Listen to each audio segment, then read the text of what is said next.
Bueno, y ahí en pantallas nos acaba de salir una palabra. ¿Cuál es la palabra? Disciplina, ¿sí? Algunos de pronto necesitan agüita para bajar esta palabra, ¿cierto? Porque algunos como que de una vez como que nos causa de alguna manera como si es como un repelente para algunos.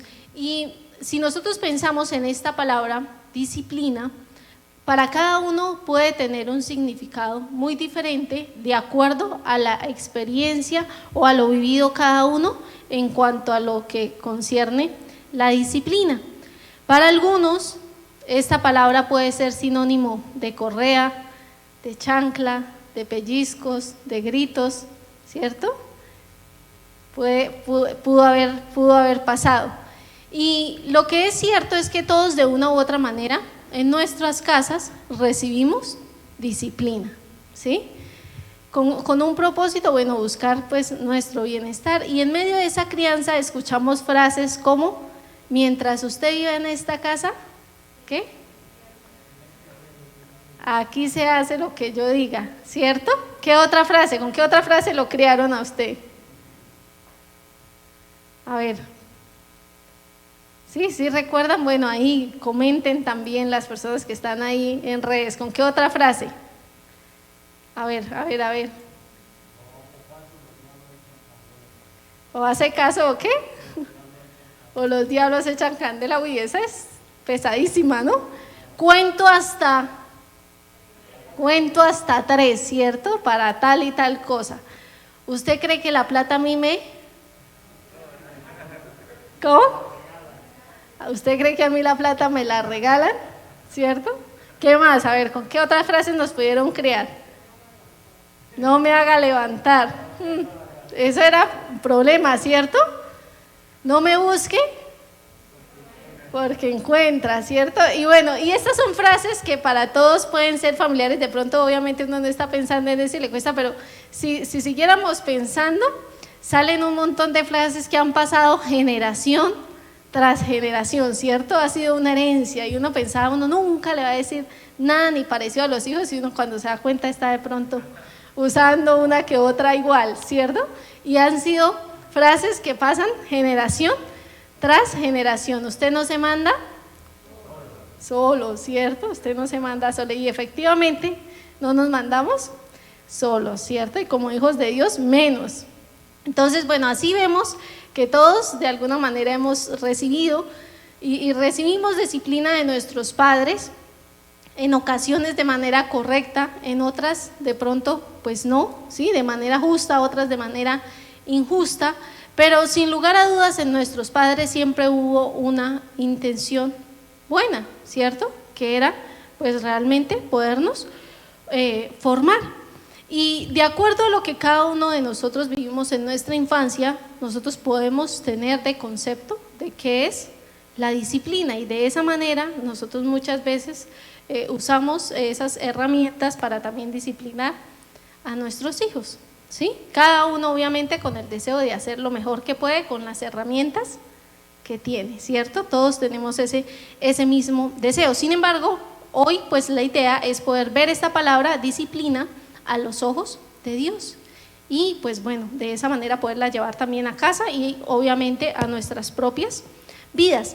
¿Qué significa disciplina en una definición común y corriente? Entonces, disciplina o disciplinar significa instruir o enseñar a alguien, ¿sí? Muchas veces para uno disciplina era como sinónimo también de dolor, ¿cierto?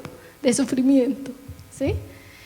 Pero dice la definición es enseñar, educar o instruir. La palabra del Señor dice en el Salmo 32, versículo 8, te pido que vayamos ahí. Hoy vamos a estar en este Salmo 32, entonces si trajiste tu Biblia, pues lo puedes mantener ahí abierto. Obviamente vamos a tocar otras citas, pero vamos a usar el Salmo 32. ¿Listo? Dice la palabra del Señor.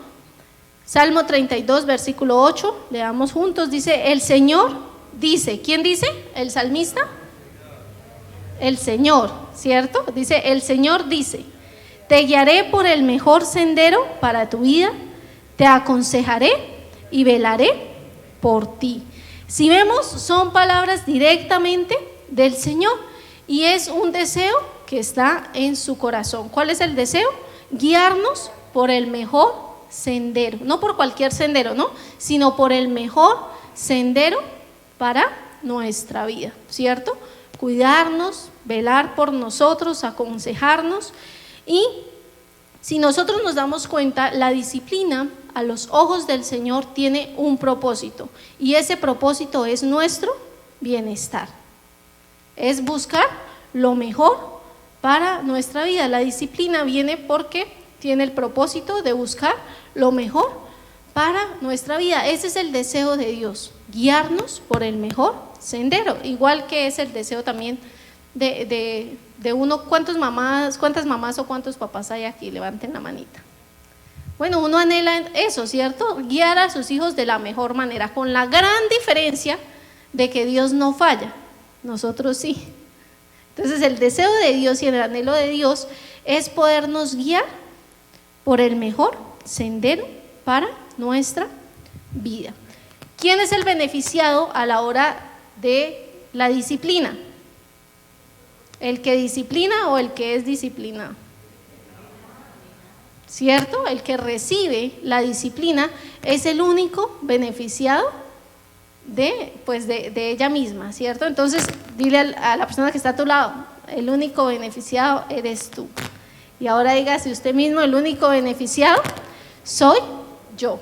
Vamos a hacer acá un paréntesis para los papás y las mamás, que bueno, son varios en esta noche. Entonces, cuando nosotros vamos a ejercer la disciplina sobre nuestros hijos, que es una responsabilidad que tenemos como padres y madres, no podemos perder de vista el propósito a los ojos de Dios que tiene la disciplina, ¿sí? No es sencillamente generar rechazo en la conducta, sino que el propósito es su bienestar. Entonces, la disciplina, ¿cuál es el propósito?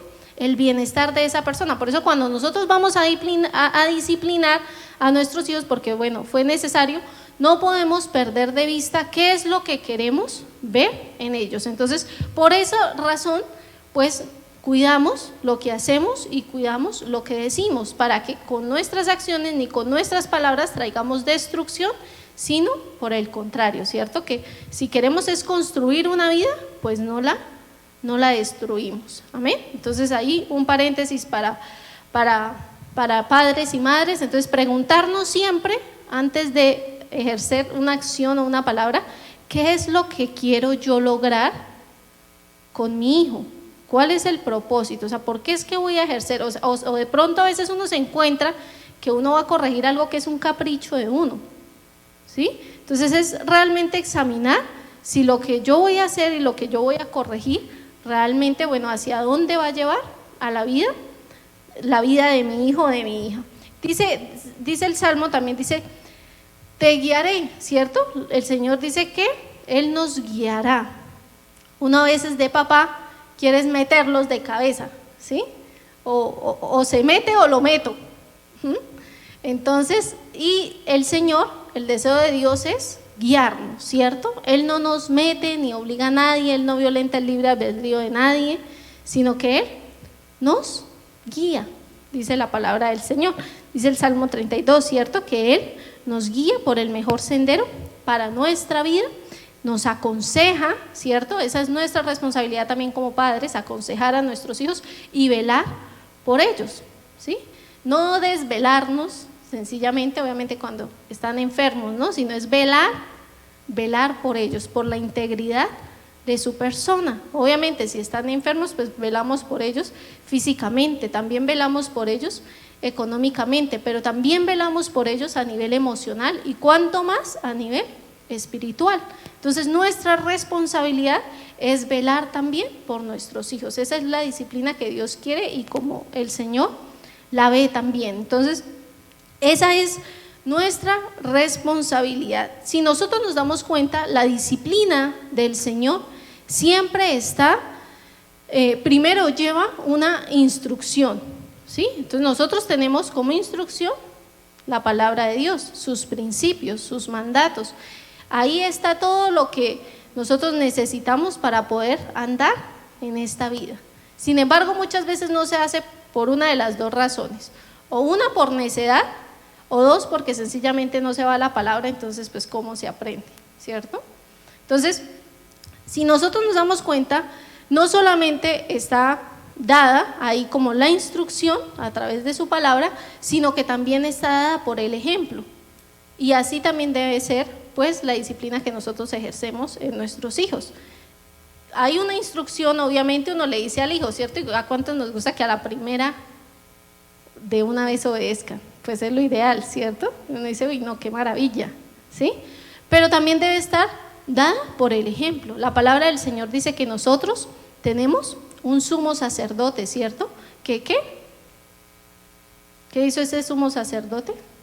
Él pasó por todas las dificultades, pasó por todas las cosas, se humilló, dice la palabra del Señor también, que Él se humilló a estar a la altura y al nivel de cualquiera de nosotros, y se hizo obediente hasta la muerte, ¿cierto?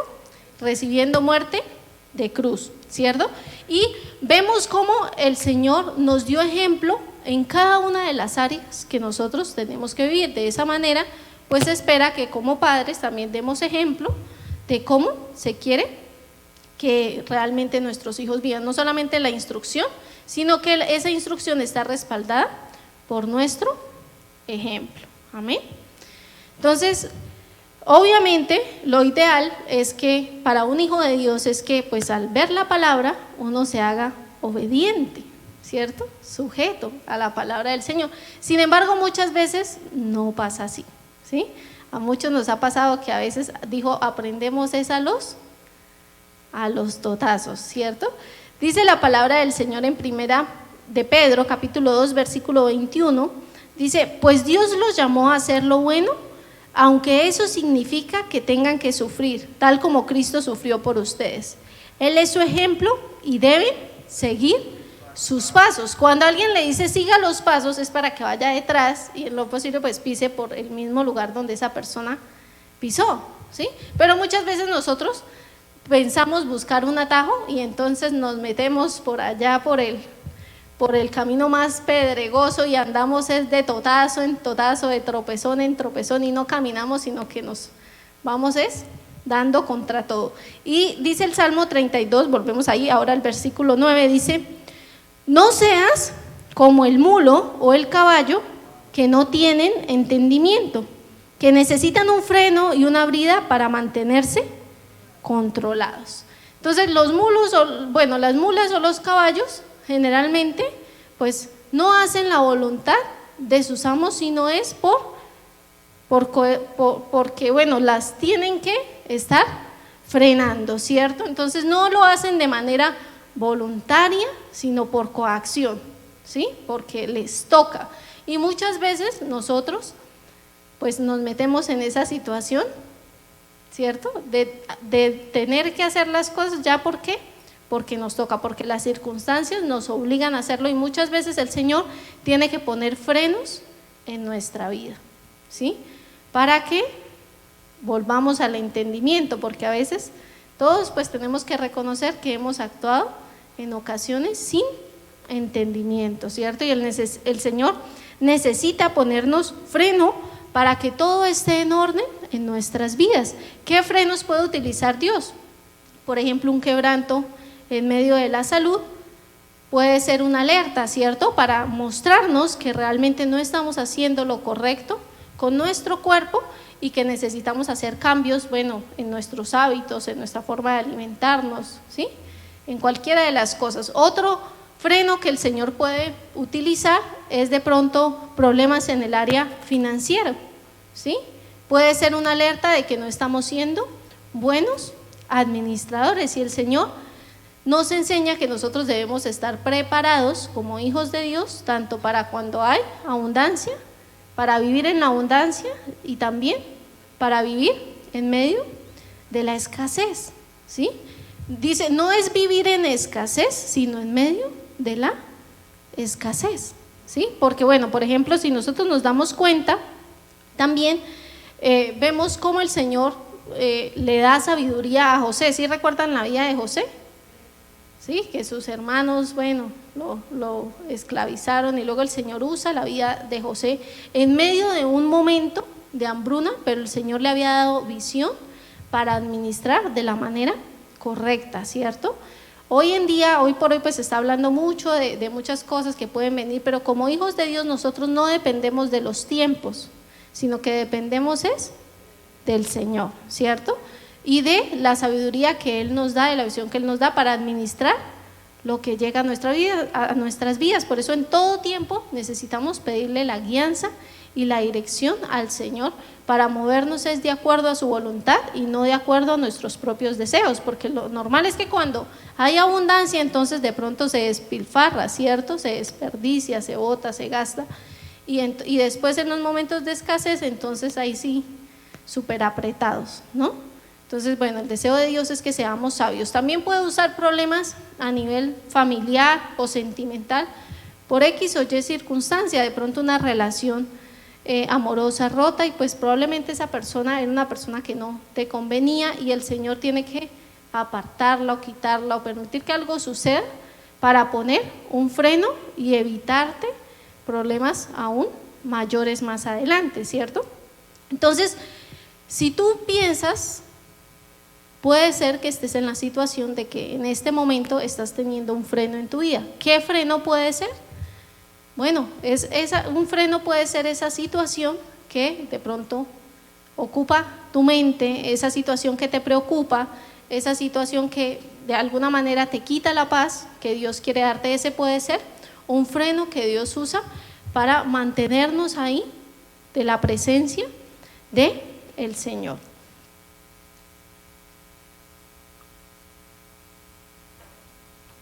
La disciplina es algo que realmente nos ayuda a enderezar nuestro caminar. Entonces, por esa razón no podemos pedirle al Señor que quite el freno, sino entender por qué es que estamos necesitando ese freno. ¿Qué pasa cuando a un caballo o un mulo se le quita, de pronto está que se va y entonces lo tiene, pero de pronto se le suelta?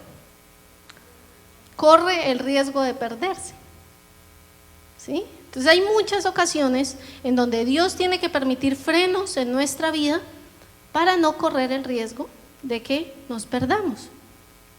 Entonces, ¿cuántas situaciones podemos estar pasando en nuestra vida porque sencillamente son frenos que Dios ha necesitado poner en cada uno de nosotros? Entonces, en lugar de decirle al Señor, Señor, quítame esto, Señor, que ya no viva esta situación, es decirle al Señor, Señor, ayúdame a entender el por qué y el para qué estoy viviendo esta situación. ¿Cuál es el propósito de esta situación? Porque la palabra del Señor dice que a los que amamos a Dios, todas las cosas nos ayudan a bien. Y nos enseña algo muy hermoso, dice Santiago capítulo 1, versículo 2 y 3, bueno y 4, dice: amados hermanos, cuando tengan que enfrentar cualquier tipo de problemas, considérenlo como un tiempo, ¿para qué?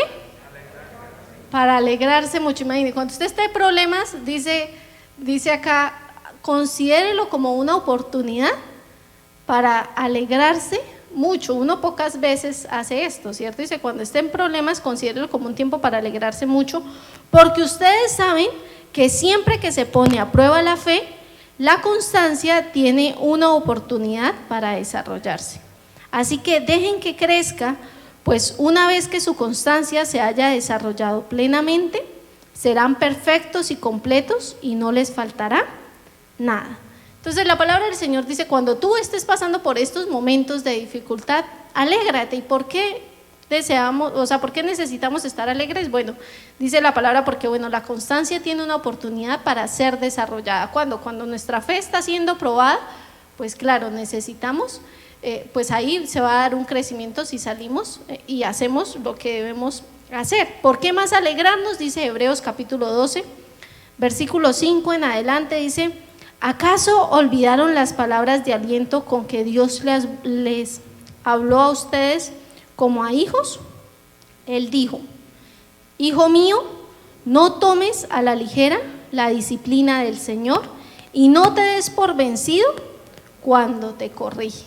Y es hermoso, ¿cierto? Porque acá vemos dos cosas que nos dice este versículo. Dice: hijo mío, no tomes a la ligera la disciplina del Señor. Entonces, ¿qué no debemos hacer cuando estamos siendo disciplinados por el Señor. Lo primero es no tomar a la ligera la disciplina del Señor, no pensar, ay no, es que eso me pasó porque me tenía que pasar.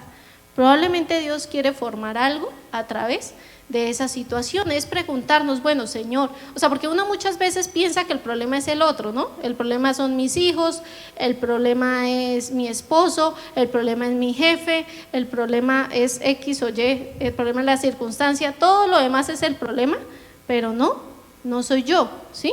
Entonces, realmente es ver qué es lo que Dios está formando en mi vida, qué es lo que está pasando, por qué realmente Dios permite que yo viva esto, ¿sí? Porque todos en diferentes áreas somos formados, somos procesados, es entender qué significa eso y qué es lo que Dios quiere hacer a través de esa situación, a través de esa circunstancia, a través de esa persona en mi vida, por qué está permitiendo Él que yo esté viviendo y pasando por esta situación. Entonces, lo primero es no tomarlo a la ligera, no pensar en que sencillamente pues pasó porque tenía que pasar y ya, ¿sí?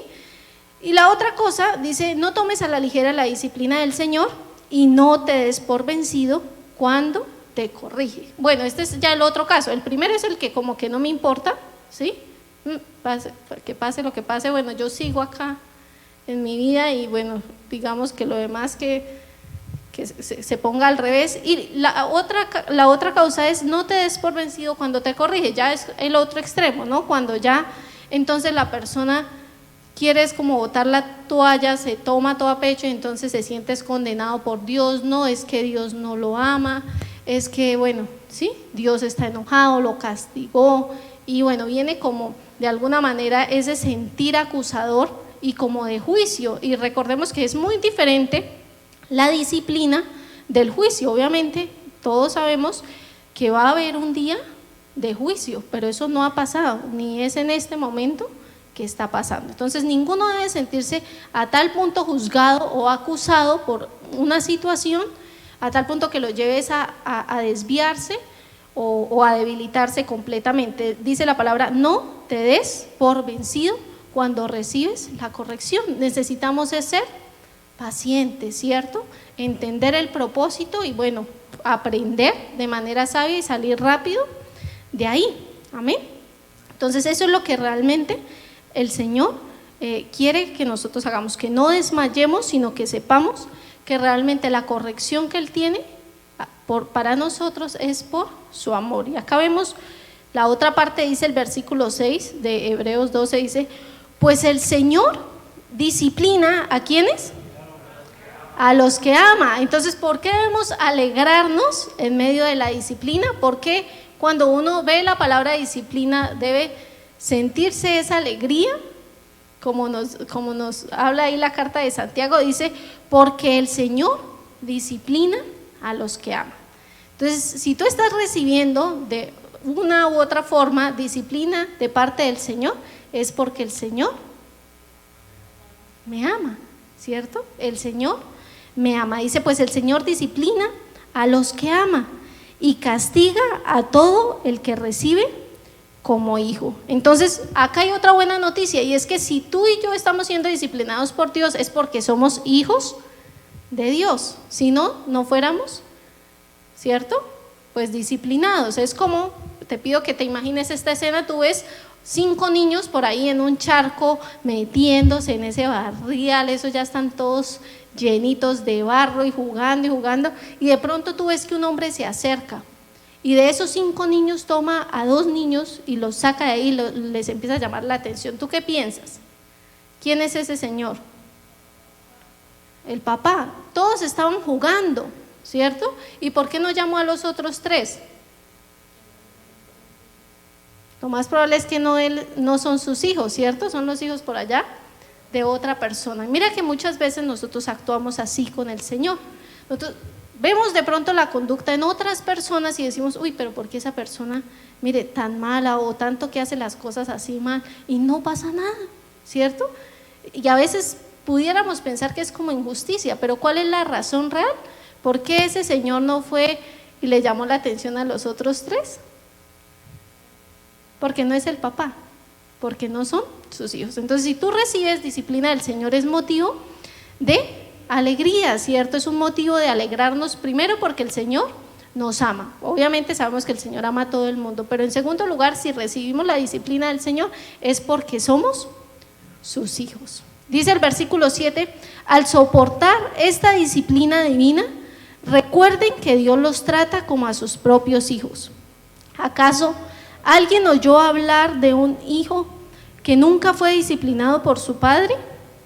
Si Dios no los disciplina a ustedes como lo hace con todos sus hijos, quiere decir que ustedes no son verdaderamente sus hijos, sino que son ilegítimos. Y acá les hago un paréntesis, y es que cuando nosotros todos sabemos que estamos en un proceso constante de formación, si tú y yo en un momento de nuestras vidas, obviamente no todo el tiempo necesitamos ser disciplinados, pero si ya llevas un montón de tiempo y tú sientes como que todo marcha bien, pues preocúpese, ¿sí?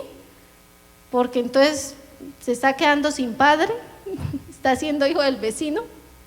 Entonces, porque nuestro Padre disciplina y forma, ¿cierto? Dice que los que no son verdaderamente sus hijos, sino que son ilegítimos, pues bueno, no reciben la formación. Versículo 9 dice, ya que respetábamos a nuestros padres terrenales que nos disciplinaban, ¿acaso no deberíamos someternos aún más a la disciplina del Padre en nuestro espíritu y así vivir para siempre?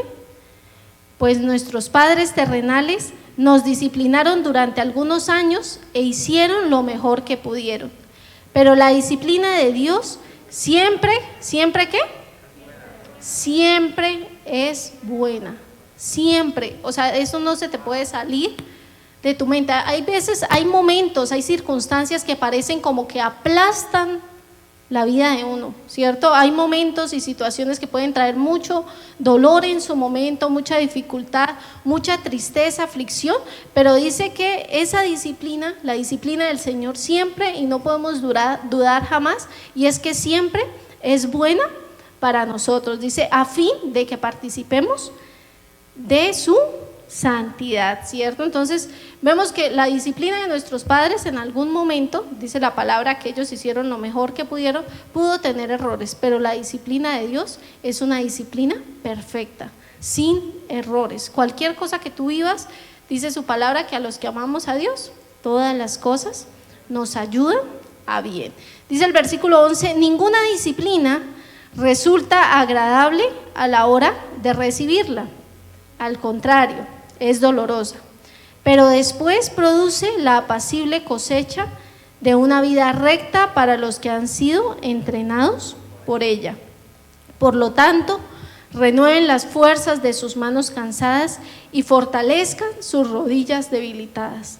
Tracen un camino recto para sus pies, a fin de que los débiles y los cojos no caigan, sino que se fortalezcan. Y acá vemos una motivación del Señor. Yo no sé exactamente por qué cada uno pues ha tenido que ser formado. Conozco cosas en las que yo he tenido que ser formadas, pero sin lugar a dudas, si nosotros meditamos, todos hemos necesitado ser disciplinados por Dios. El punto es, si en este momento tú estás recibiendo esa disciplina y sientes que los brazos como que ya a veces sientes no poder con esa situación, el Señor te está animando a que renueves tus fuerzas. Necesitamos renovar nuestras fuerzas, no perder el verdadero enfoque y el por qué el Señor está permitiendo esa situación en nuestras vidas. Dice, renueven las fuerzas de sus manos cansadas y fortalezcan sus rodillas debilitadas. ¿Por qué quiere esto el Señor? Porque Él quiere que nosotros también, pues primero que todo enderecemos nuestras sendas, pero que también seamos de bendición para otros, que otros que de pronto vengan tropezando, nosotros podamos fortalecerlos. Dice la palabra, tracen un camino recto para sus pies, a fin de que los débiles y los cojos no caigan, sino que se fortalezcan. Entonces es muy importante que en medio de la circunstancia y de los problemas, de pronto alguna persona esté viviendo una situación que puede sentir que lleva días, semanas, meses o años y que pareciera como no va a acabar, pues necesitamos es ver, bueno, qué es lo que Dios está buscando a través de esta situación, a través de esto que está pasando. ¿Y de qué manera podemos salir a tener una vida? Dice la palabra que la disciplina produce una vida, una cosecha, ¿cierto? Una vida apacible con una cosecha. ¿Cuál es la cosecha? Una vida recta. Amén. Entonces es muy importante que encontremos siempre el propósito. ¿Cuánto tiempo va a permanecer esa disciplina, ese freno? Cada uno decide, porque es de acuerdo al momento en que la persona entienda. Israel, el pueblo escogido por el Señor, Dios tenía planeado que llegara a la tierra prometida en unas cuantas semanas. Sin embargo, el camino que era de unas cuantas semanas se convirtió en 40 años, ¿cierto? Debido a la desobediencia, a la insensatez, al estar siendo tercos, ¿cierto? Como la mula, ¿sí? Tercos como una mula. Y dice Salmo capítulo 32, volvemos ahí al Salmo 32, versículo 3.